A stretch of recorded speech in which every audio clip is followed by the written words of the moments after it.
குர்ஆன்ல சொல்லிட்டாங்களாம் சேர்ந்து சாப்பிடலாம் பிரிஞ்சு சாப்பிடலாம். எப்படிங்க ஒரு மூமின் விளங்குவான்? ஆம்பளை ஆம்பளோட சேர்ந்து சாப்பிடுவாரு, பொம்பளை பொம்பளோட சேர்ந்து, இப்படிதானங்க விளங்கணும். இவர் என்ன சொல்றாரு? ஆம்பளையும் பொம்பளையும் சேர்ந்து சாப்பிடலாம். அது நாங்க குர்ஆன்ல இருந்து உங்க புரியுறதை யார் கேட்டா? உங்க யூத புத்தி யார் கேட்டா? உங்க யூதத்தனத்தை யார் கேட்டா? எங்க குர்ஆன் என்ன சொல்கிறது? எங்கள் மாநபி என்ன சொன்னார்கள்? எங்கள் மார்க்கம் என்ன சொல்கிறது? உங்க யூத மதம் என்ன சொல்றாங்க கேட்கல. உங்க யூத புத்தி என்ன சொல்றாங்க கேட்கல. உங்க யூத புத்தியில உங்க யூத மதத்தில உங்களுக்கு ஆபாசத்தை உங்க குர்ஆன் அனுமதிக்கும். உங்க ஆபாசத்தை நீங்க யாரு நபின்னு சொல்லி சித்தரிக்கிறீங்களோ அவங்க அனுமதிப்பாங்க. மாநபி ரசூலுல்லாஹி ஸல்லல்லாஹு அலைஹி வஸல்லம் அவர்கள் ஆபாசத்தை போதிக்கல, ஆபாசத்தை விதைக்கல. குர்ஆன் ஆபாசத்தை போதிக்கல, ஆபாசத்தை விதைக்கல. நீங்கள் ஆபாசத்தை செய்யலாம் சொல்லி போட்டு குர்ஆன் ஆதாரமா கட்டுறீங்க. சேர்ந்து சாப்பிடலாமா? வியாக்கியானமா இது? அன்னி பெண்ணோட பக்கத்துல உட்கார்றதுக்கு வியாக்கியானமா இது? அடுத்து என்ன? கன்னி பரிசோதனை. அந்த கன்னி பரிசோதனை முன்னாடி படிக்கிறவன் இல்லையா? அந்த கன்னி பரிசோதனை ரொம்ப நேரம் அவர் 2 நாள் இல்ல 10 வருஷமா அவர் முத்தாலா செஞ்சிருக்கிறாரு. ரொம்ப கஷ்டப்பட்டு படிக்கிறாரு. 10 வருஷமா இல்ல, நான் 10 வருஷமா கேட்கிறேன். நீ 10,000 வருஷம் நீங்க பாரு சொன்னாலும் அந்த 2 வயது உங்களால படிக்க முடியும். அதான் சொல்லி கொடுக்கப்பட்டிருக்கு. நான் கேட்கிறேன், அந்த கன்னி பரிசோதனை சம்பந்தமாக எதனால் அது சொல்லப்பட்டுச்சு? சும்மா யாராச்சும் கன்னி பரிசோதனை பத்தி பேசுவாங்களா? அந்த கன்னி பரிசோதனை அங்க எதற்காக சொல்லப்பட்டுச்சு? நீ முன்னாடி படிச்சு காட்டீங்க பாக்கும். அந்த 10 வருஷம் அதை வந்து மனப்பாடம் பண்ணி வச்சிருக்கீங்க. அந்த 10 வருஷம் அதை உங்க இளைஞர்களுக்கு போதிச்சுட்டு இருக்கீங்க. அந்த 10 வருஷம் அங்க நீங்க மாசா நடத்துறீங்களே அதுதானே போதிக்கிறீங்க. நாங்க மதரசால பாடம் நடத்தினாலும் முட்டளை கூடி போயிட்டான். அப்படி இது வரைக்கும் முட்டளை கூடல. ஆனா இப்ப சமீப காலமா கூடிக்கிட்டு இருக்குது. காரணம் என்ன தெரியுமா? அதிகமா இதான் போதிக்கிறாங்க. இவங்க இளைஞர்களுக்கு இவங்க மதரசாக்கள் இவங்க அதைத்தான் போதிச்சுட்டு இருக்கிறாங்க. அதனால தான் முட்டை வேலை கூடிக்கிட்டே இருக்குது என்பதையும் இங்க அவர்களை பதிவு செஞ்சிட்டாங்க என்பதையும் இங்க நாங்கள் தெளிவுபடுத்திக் கொள்கிறோம். அன்பிற்குரிய சகோதரர்களே, கிளிப் 115 போடுங்க.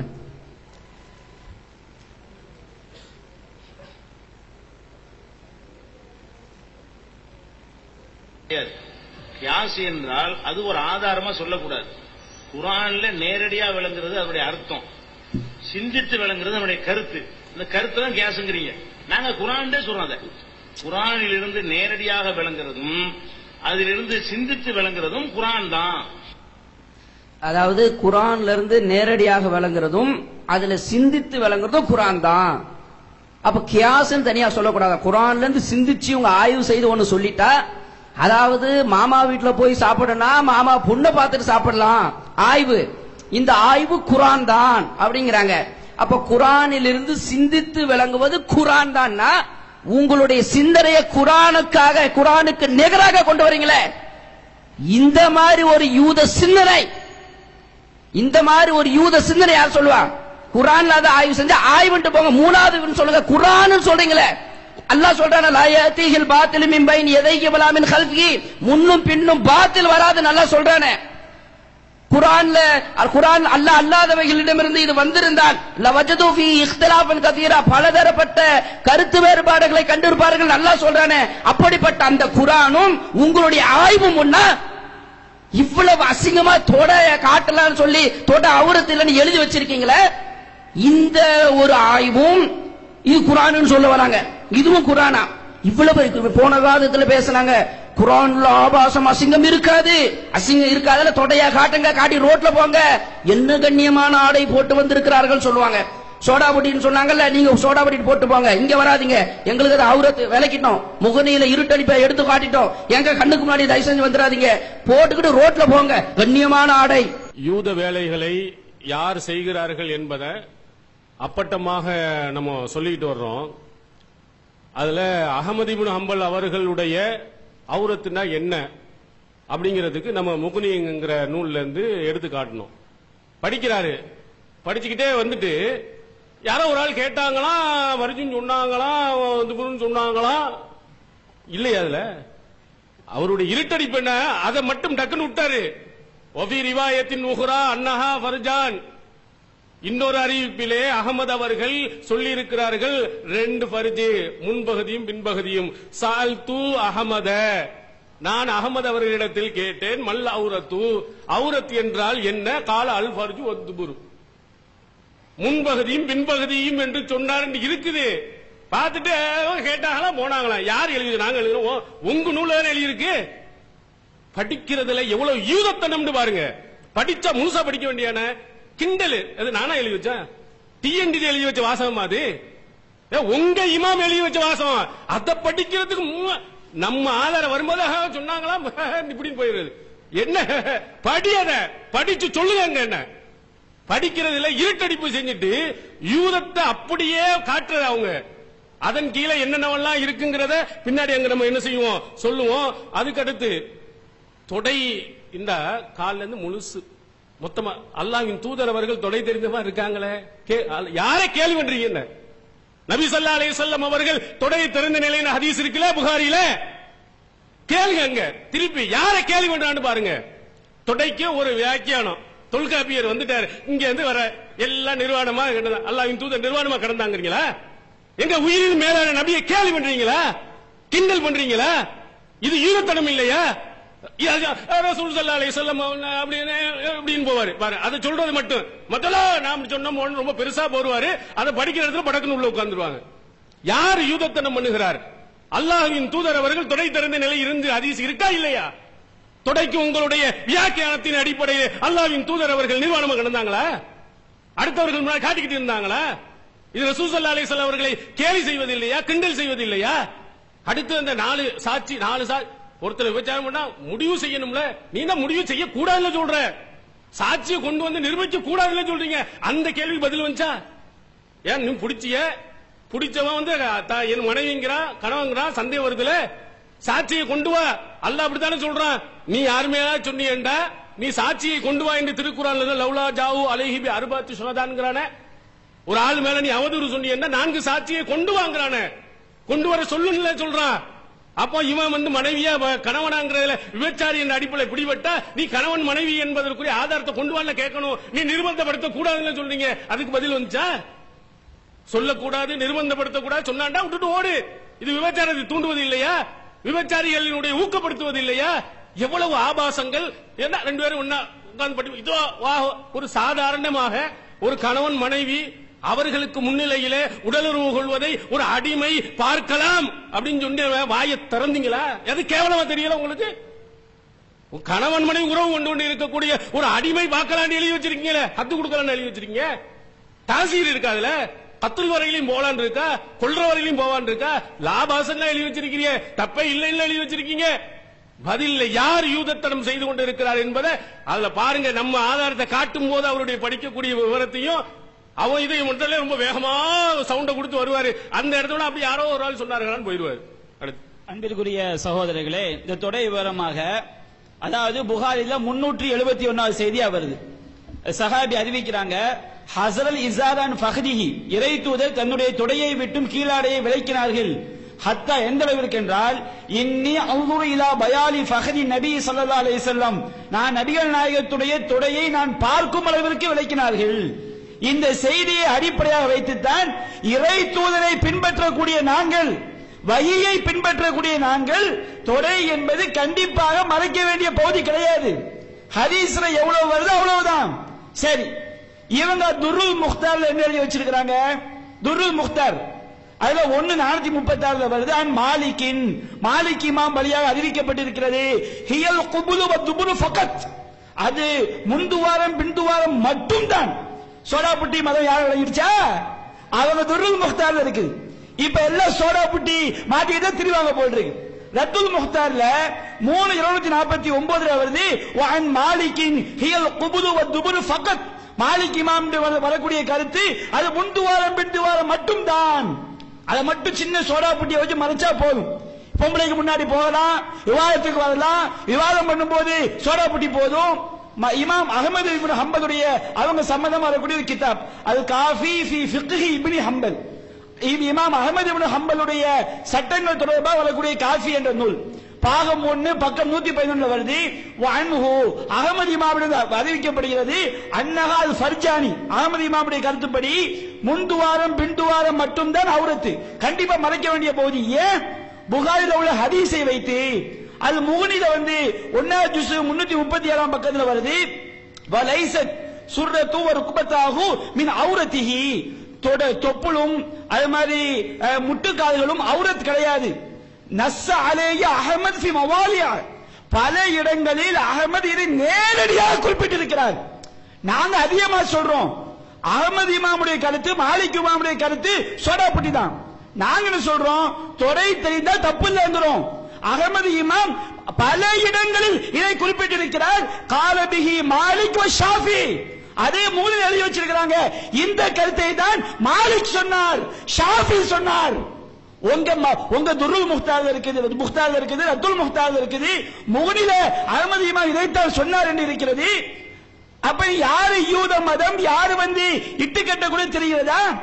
அடுத்து பாருங்க, நிறைய கேள்வி கேட்டோம். ஹிதாயாங்கிற நூல்ல நபி சொன்னதாக பல செய்திகளை குறிப்பிட்டிருக்கிறார்கள். வாந்தி அதுக்கு என்ன ஆதாரம் கேட்டோம், அதற்கு வாயை திறந்தீர்களா? ஆபாச மதுகப் என்பது இங்கே தெளிவாகிக் கொண்டிருக்கிறது. பாருங்க சகோதரர்களே, யூத புத்தி நான் யூதன் தான் அப்படின்றத எப்படி நிரூபிக்கிறார் அப்படின்னா, அதாவது ரெண்டு ஆம்பளையும் பொம்பளையும் உபச்சாரம் பண்ணிட்டா கையும் கலையமா பிடிக்கிறாங்க. 4 சாட்சிகள் மூலமா நிரூபிக்கப்படுது. நிரூபிக்கப்படும் பொழுது அவன் அடுத்தவன் பொண்டாட்டியாக இருந்தாலும் என்ன செய்ய வேண்டுமா, ஹத்து கொடுக்க கூடாது என்று தெளிவா எழுதி வைத்து விட்டு, அவரிடத்துல சாட்சியும் கேட்க கூடாதுன்னு எழுதி வைத்து விட்டு, என்ன பேசுறப்ப என்ன சொல்றாருன்னா, வழி இல்லாவிட்டால் எங்க வார்த்தை இருக்கு.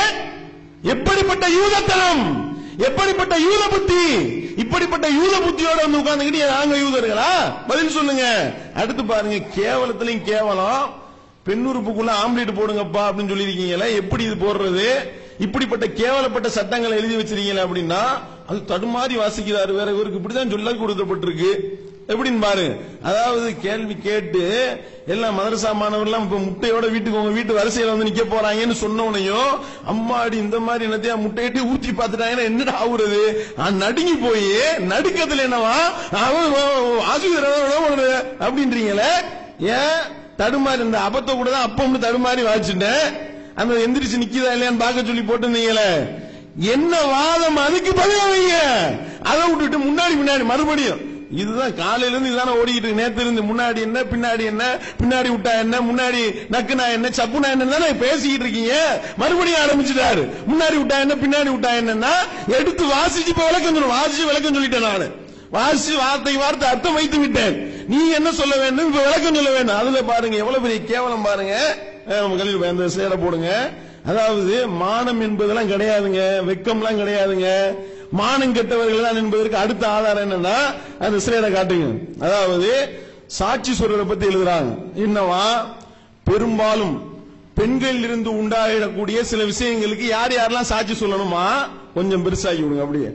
அதாவது பெண்களில் இருந்து உண்டாகின்ற பிள்ளை பேரு, ஹைலு, கன்னித்தன்மை, கன்னி கழிதல், நல்லா கவனிங்க. கன்னியா இல்லையா, கன்னி கழிஞ்சிருச்சா இல்லையா, பால்குடி, பெண்ணின் மறைவிடத்தில் உள்ள குறைகள், இவைகள் அனைத்திற்கும் சாட்சி யாரை கொண்டு நிரூபணம் செய்யப்படும் தெரியுமா? 4 பெண்கள் வரணுமா, அல்லது 2 ஆம்பளைங்க போய் அதை உத்து பார்க்கணுமா. எல்லாம் உத்து பார்க்கறதான் சட்டமாக வைத்திருக்கின்றார்கள். மானங்கெட்ட சட்டம், கேவலப்பட்ட சட்டம். 2 ஆம்பளைங்க போய் உத்து பார்க்க சொல்றீங்களே, அப்ப உங்களுடைய வீட்டில் உள்ளவர்களுக்கு இப்படிப்பட்ட ஒரு குறைபாடு ஏற்பட்டால் மதரசா மாணவர்கள் தான் போய் செக் பண்ணுவாங்களோ, வரிசையில் வந்துருவாங்க. இப்ப இந்த சட்டத்தை, இப்ப மங்கானியில் இருக்கக்கூடிய சட்டத்தை படித்தால் 4 பெண்கள் அல்லது 2 ஆண்கள் அல்லது 1 ஆண் 2 பெண்கள் சாட்சியாக்கப்பட வேண்டும். கேவலமா இல்லையா, வெக்கமா இல்லையா? என்னமோ ஆதம் அலைஹிஸ்ஸலாத்தை கேவலப்படுத்தினா சொன்னீங்களே, உங்களுடைய வீட்டு பெண்களை எல்லாம் கேவலப்படுத்துகின்றீர்களே. இப்படி போய் உத்து போய் பார்த்து சாட்சி சொல்லி என்றால் என் பொம்பளை பார்த்தா ஏத்துக்க மாட்டீங்களா? இதுக்கு உங்களுக்கு ஆம்பளை அஜர்த்து தான் வேணுமோ, காணியா வேணுமோ? கேவலம் இல்ல.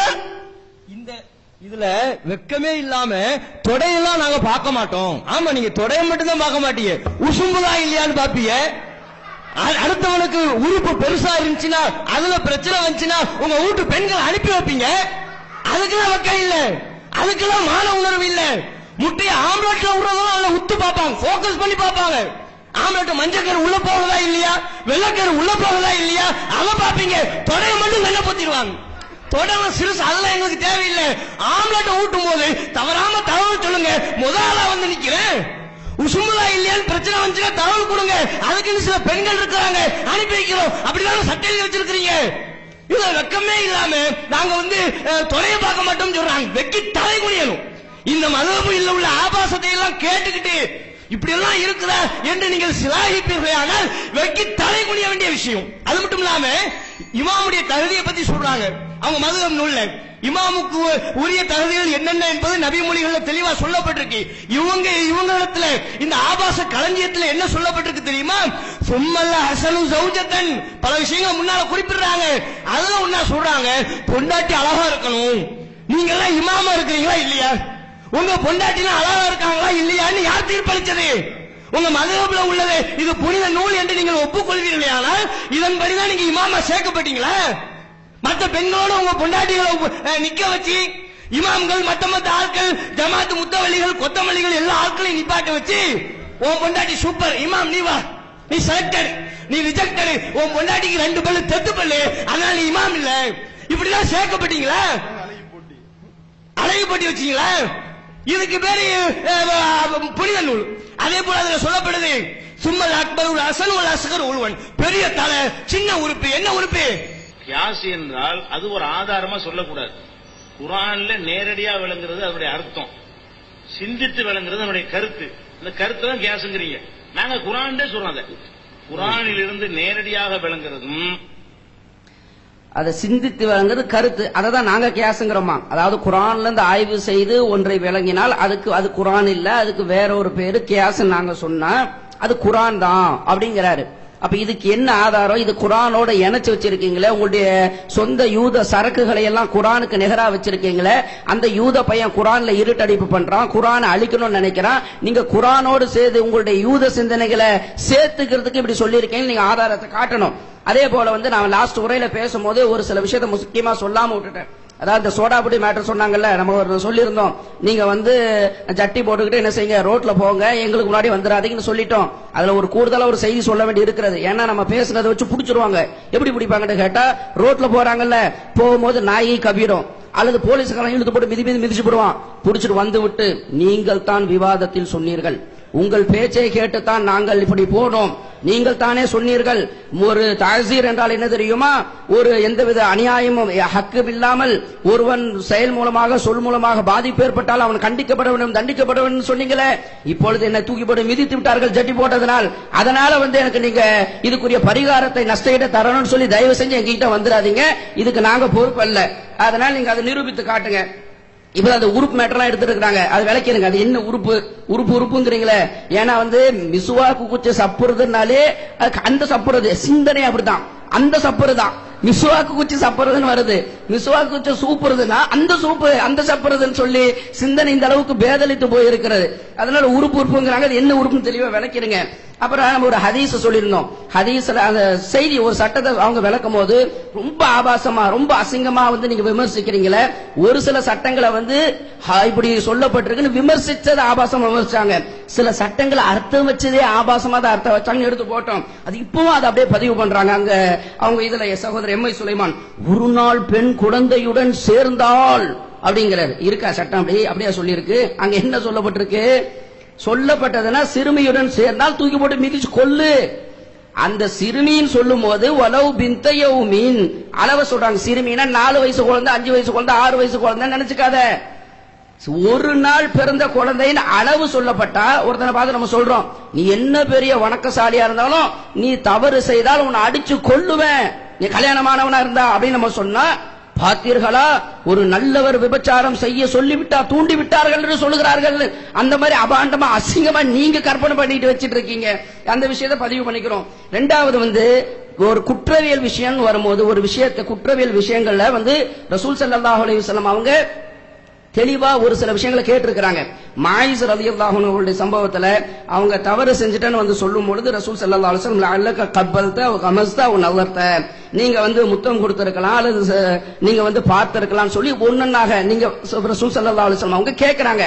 அதுக்கு பிறகு ரசூல் ஸல்லல்லாஹு அலைஹி வஸல்லம் அவங்க நிக்தஹா, நீங்க அந்த விபச்சாரத்தை நேரடியா செஞ்ச அந்த வார்த்தையை சொல்லி கேக்குறாங்க. இப்படி கேட்டு அதுக்கு பிறகு அவங்க தண்டனை கொடுக்கறாங்க. அப்ப ஒரு விபச்சார குற்றம் அப்படிங்கிறது தெளிவாக விபச்சாரம் செய்திருந்தால் சும்மா கட்டி பிடிச்சாலும் விபச்சாரம் இல்ல, அதுக்கு தஅஸீர் இருக்கு நாங்க சொல்றோம். நீங்க என்ன தண்டனை சொல்றீங்கன்னு தெரியல. அப்ப ஒருத்தர் முத்தம் கொடுத்தா, ஒரு பெண்ணோட முத்தம் கொடுத்தா, கட்டி பிடிச்சா, இதெல்லாம் விபச்சாரம் இல்ல. அப்ப கட்டி பிடிச்சால் அவனுக்கு விபச்சாரம் இல்ல, அவனுக்கு விபச்சாரத்தினுடைய தண்டனை கொடுக்க கூடாது, தஅஸீர் இருக்கு. ஒருத்தன் பெண்ணை முத்தம் கொடுத்தால் அது ஆபாசமாக முத்தம் கொடுத்தாலும் அவனுக்கு விபச்சார குற்றம் இல்ல, தண்டனை இருக்கு.